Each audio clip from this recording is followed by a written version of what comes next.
Welcome to Mortgage on My Mind, where we take the mystery out of mortgages and make dreams of home ownership a reality. I'm Natalie Salins, a top 1% mortgage broker with 20 years of experience, based right here in sunny Los Angeles. If you've ever wondered about pre-approvals, appraisals, or what loan product is right for you, don't worry, I've got Mortgage on My Mind, so you don't have to. Each week, I'll bring you expert advice, real-life stories, and insider tips to help you navigate California's competitive real estate market with confidence. Whether you're buying your first home, refinancing, or just curious about how it all works, this podcast is for you. So let's talk mortgages, demystify the process, and make your real estate goals a reality. Ready to get started? Let's dive in. Hello, everyone. Welcome to Mortgage on My Mind. Please meet our guest today, Bryan Luu. He is an Orange County licensed general contractor and founder of Blue Construction. With industry experience dating back to 2006, so 20 years, he specializes in custom homes, remodels, ADUs, and tenant improvements, focusing on delivering end-to-end building solutions and educating homeowners through the renovation process. So thank you, Bryan. So great to meet you and have you on today. Absolutely. Thank you so much for having me. Yeah, of course. I don't think we've ever had a contractor on, and contractors and renovation can get super tricky. I know just because I have my own experience from renovating certain properties of my own, but also when we do renovation loans, it can get really kind of, it's a tough thing to do to be a contractor because most of the time and tell me, of course, but most of the time It feels like in the beginning you have an idea of what it's going to be, but it never quite sticks to that. Yeah, absolutely. That's a great thing to think about when thinking about your renovations, planning your renovations. There's a lot of due diligence needed to get comprehensive bids. So even down to the small bathroom remodels, there are so many decisions that are necessary to understand from a contractor's perspective before we can provide any homeowner with an accurate real world bid. So that's typically our approach. We don't just give you estimates off of the first or second conversation. There's not enough information for us to go off of. So we really try to understand the logistics of the property, getting to the project location, material selections, all that kind of stuff that play into getting you the most competitive bid possible in a real world bid. Exactly. I know that in most cases, what we end up starting with on the bid is not what it ends up being at the end, but Absolutely. Things can happen, right? So like you knock down a wall and all of a sudden there's mold there and now you have a mold issue. Or, yes. You see pipes and you're like, listen, we don't have to redo the pipes, but you're going to need to redo the pipes in 2 years. And that could end up costing more and you might as well do it now. It's always like, it feels to me like it's like a never ending thing. Yeah, I agree. I think that it is part on the homeowner's responsibility to ensure that they do their own due diligence and understand the process, right? Just like when you're going to go purchase a home, you want to understand the home buying process. You want to understand what your options are when it comes to the purchasing a house. So you're going to do your own due diligence on being able to speak the language of a realtor, a broker, and stuff like that before you approach those types of individuals. So we urge that clients do the same thing. Educate yourself on the terminology, how different contractors structure their bid, how different bids are presented, right? So that you can compare apples to apples when getting these bids. Exactly. And so tell me like the difference when you are managing, like, let's say a small scale project compared to a large scale project and how do you manage that? What is the difference, especially with setting like an expectation for buyers and stuff? Yeah, absolutely. Great question. I sometimes feel like the smaller projects have just as much, if not sometimes more questions and due diligence needed. Interesting. The only difference really is that you're able to fit more manpower into, let's say, a full home remodel versus a bathroom remodel. So Sequencing, you're still dealing with plumbers, you're still dealing with electricians, you're still dealing with tile people, cabinet people. So all the same vendors that are involved in a full home remodel, sort of maybe roofers and stucco and window people, all those same trade vendors are involved in a bathroom remodel, a kitchen remodel. So Right. sequencing the job in a way that people can stay productive and not walking on top of each other is key to the smaller projects. And on the larger projects, yeah, it's essentially the same. So same amount of decisions. Right. Right. Interesting. And what would you say, uh, like, for most contractors, what is like a hardest lesson that you've learned when you were first Uh, starting out? yeah, another good question. The hardest question or the hardest thing that I've learned is how important relationships are. And I think that goes across most industries. Relationships are huge. How you treat the people that you're working with is huge. This is a long-term game, just like you. You've got to build relationships with brokers and or agents and lenders and all sorts of stuff. So our industry is not any different. I mean, if you're not treating the our trade partners the way that we would want to be treated, they're just gonna, walk and never want to do business with you again. So Yeah. once you find a good trade partner that performs for you, that has the same values as you definitely want to make sure that you're communicating well and make sure that they're feeling like they're getting taken care of, feeling like they're supported. So I think relationships are huge. Yeah, for sure. I mean, for me, it feels like if a contractor can prove past clients that come back, you like Hmm. have a revolving clientele, I think that says the most, in my opinion, because it seems like a lot of the time contractors are a little bit more slippery. Like they finish the job. If you're not satisfied, they don't really care and they move on to the next thing. And like it just feels like such a hard job to have. Like we redid the bathrooms in my house downstairs. It was double what we thought it was going to be. I would have never done it had I known it was going to cost that much. Yeah, But it sure. was the same kind of thing. They were like, oh, well, now we have to redo all the plumbing below. And we were Yeah. like, what? You know, and then they messed up a couple times in the Uh-huh. process. And it was like legitimately their fault. And they didn't take responsibility. So then when we had to fix Oh it, my gosh.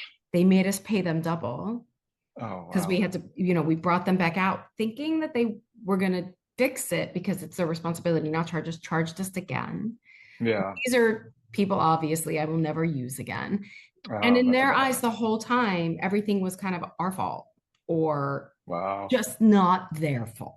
That was it was like, it was very clear that no matter what, like everything. So, like the window that we had built in the bathroom, it was a Hmm. specific measurement. So it had to be like special built. They gave us the measurements. We went to the window guy. Window came wrong size. Wow. And we were like, but Wow. you gave us the measurements. They were like, but we didn't. And you're like, what? Now we have to order a whole new window. Yeah, that's a huge part of hiring a contractor is, Yeah.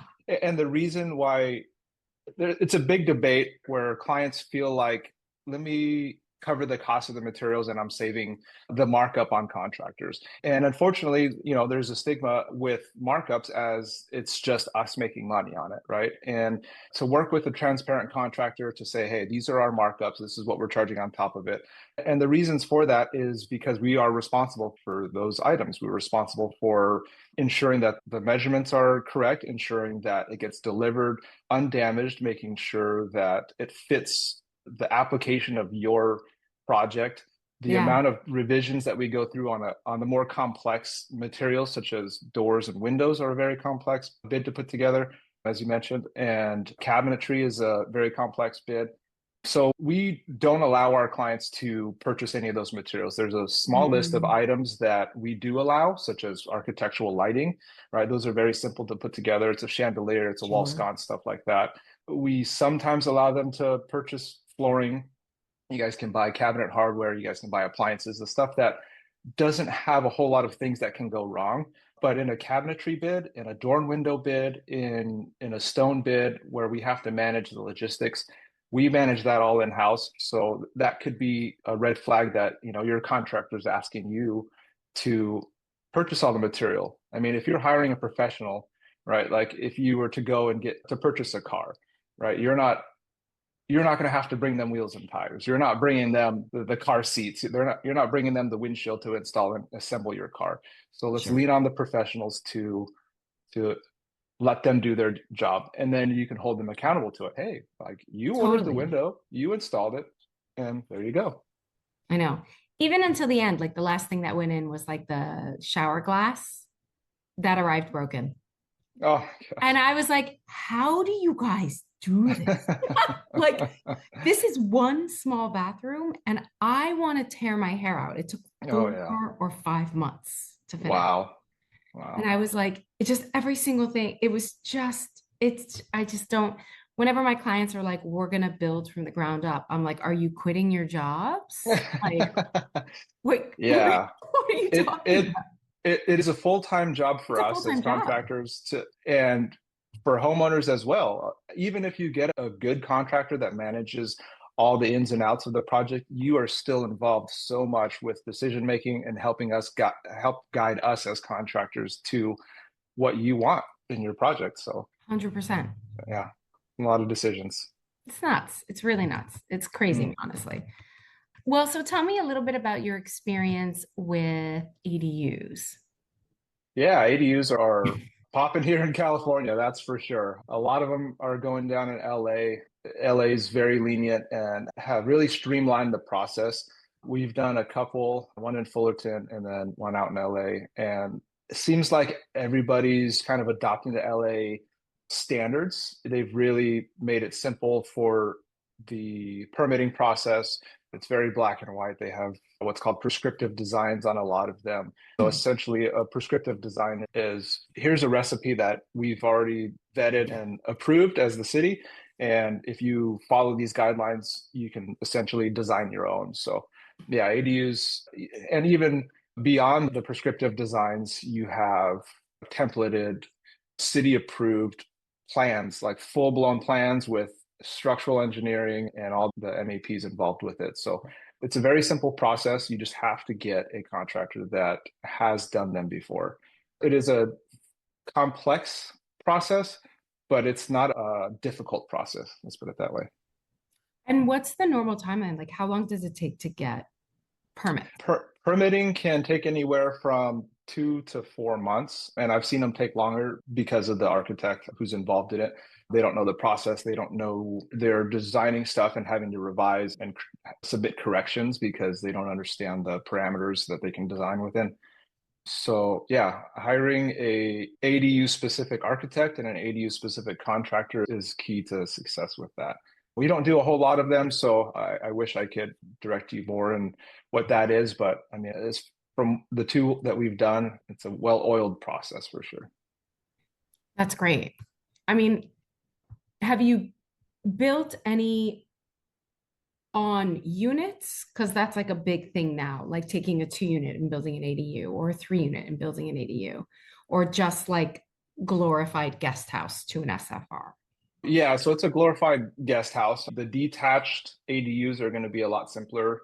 The ground up ADUs are going to be a lot simpler to get through the city because we're not having to deal with existing structural engineering. We're not having to include existing calculations to the new building that's going to be attached to the house. So if you're going within a existing garage or something, let's say, those are simple conversions. In the backyard, if you've got a large lot and you want to, plop it in the backyard, that's a very simple process as well. If you're adding onto the back of your house, it's falling into more of a room addition type category. Although the ADU guidelines are a little bit simpler, you're having to contend with some of the existing structure and designing from scratch, essentially, right? So if you're Right. doing the house in the backyard, you can use a templated design. You don't have to consider any other outside forces, and it's a lot simpler. Right. And have you ever, when you do it, do you set up new gas, like different gas lines, different, or is it all coming from the front house? Yeah, that's a great question. They're project specific. a lot of times we are needing to upgrade water meters. So typically, most homes or single family, 3 bedroom, 2 bath homes are going to have a 3/4 water line and water meter. Typically, if you're adding another bedroom and a bathroom, they're going to require you to upgrade your water meter and your water line up to a 1 inch.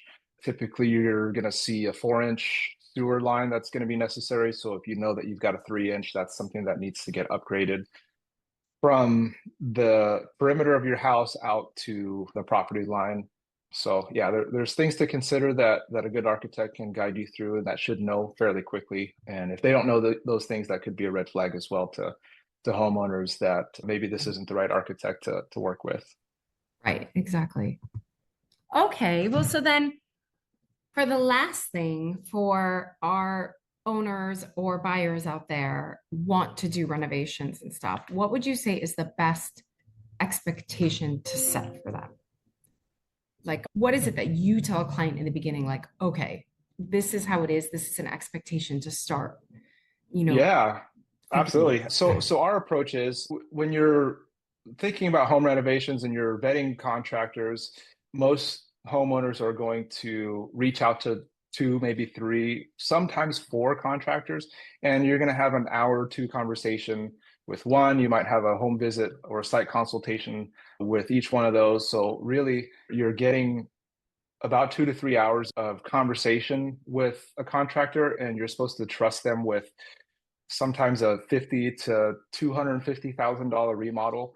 Our approach is, don't trust the contractor, trust their process, right? If they don't have a clear roadmap to get you to your end result that you want, and they're more of a salesman, that would be something that you would want to look out for, right? So our process is that we go through 3 different phases of the bidding process. You get an initial estimate, you get a bid, and then you get a final proposal.